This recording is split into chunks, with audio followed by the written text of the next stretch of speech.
Media literacy has always been important, but the rise of social media has spread the responsibilities for the production, the dissemination, and fact-checking of news much more broadly.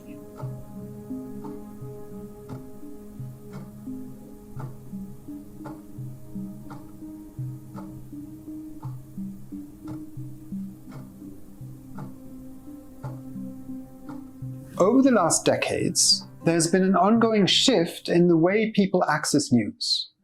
A recent Reuters report found that the share of US respondents who said that they use social media as a source of news has increased from 27% to 42% over the last 10 years. In Germany, there was a similar increase from 18% to 32%.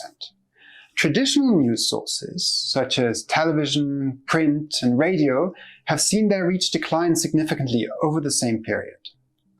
Media literacy has always been important, but the rise of social media has spread the responsibilities for the production, the dissemination, and fact-checking of news much more broadly.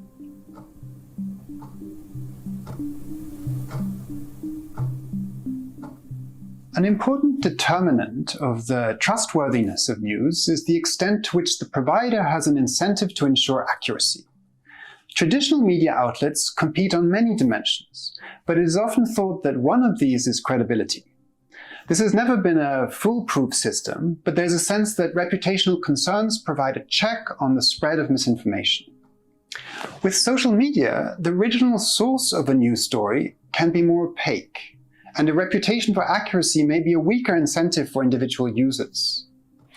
As far as the platforms are concerned, they have not been competing on the basis of news accuracy.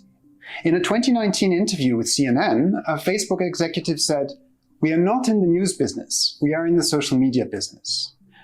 So to the extent that misinformation drives user engagement, one could even argue that they face a disincentive when it comes to ensuring accuracy. Secondly, a defining feature of news on social media is that we are not just passive consumers. We are all potentially involved in dissemination through our decisions on when and what to share or retweet. This shifts responsibilities that were once confined to editorial teams at newspapers and in newsrooms to a much wider population, with little or no training in this area. And finally, another feature that distinguishes social media platforms is that they are more vulnerable to outside actors, intent on the coordinated spread of misinformation. A prominent example being the disinformation campaigns of the Internet Research Agency based in Russia. Some governments have decided to make society as a whole more resilient to the spread of misinformation by promoting media literacy training in schools. In Finland, media and digital literacy skills are embedded in the national curriculum and incorporated in the teaching of subjects ranging from mathematics to history. In Estonia, the government implemented a coordinated strategy to promote media literacy in the wake of a 2007 cyber attack on the country. Estonian public schools have taught media literacy since 2010 at all levels, from kindergarten to high school. One could ask to what extent such policies are likely to be effective. A 2021 article by Penny Cook and co-authors considers 3 possible reasons why people share misinformation online. 1, that they are confused about what is accurate. 2, that they value partisanship over accuracy, so will deliberately share information they know to be false. And 3, that they are inattentive to accuracy. Users may instinctively evaluate content based on how their friends might perceive it or whether it will receive attention without thinking about whether it is likely to be true. The authors conducted a series of online experiments that provide evidence in favor of the third hypothesis. When respondents are primed to think about accuracy, their propensity to share false information declines. This can be seen as a positive sign for the efficacy of media literacy training. Spreading awareness about the importance of accuracy is likely to be easier than combating ignorance or partisanship.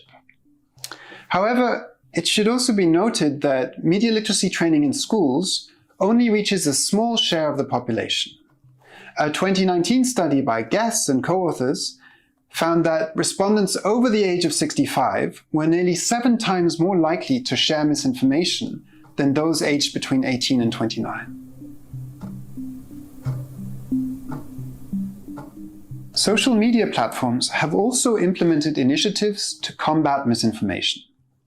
These include partnering with fact-checking websites, attaching warning notices to controversial information, and in extreme cases, deplatforming users who spread misinformation. The evidence on these approaches is mixed. Several studies have found that it is very hard to correct people's views by presenting them with accurate information after they have already been exposed to fake news. A 2022 study by Henri and co-authors considers the question of fact-checking information that is provided at the time when users are exposed to fake news. This corresponds, for example, to posts on Twitter that have warning labels and links to fact-checking information.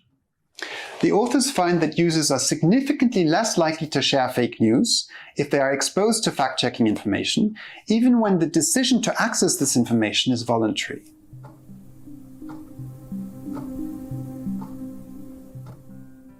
No. Even in democracies, some politicians actively seek to undermine trust in the media for political gain. Donald Trump is a notable example of this. The concept of alternative facts is arguably the antithesis of a desire for greater media literacy. In autocracies, media literacy arguably takes on a slightly different meaning. In a functioning democracy, we may assume that individuals are exposed to independent factual information, but also a lot of misinformation. Distinguishing between the two is a mark of media literacy. Under an autocratic regime, media literacy may require the ability to read between the lines of government propaganda.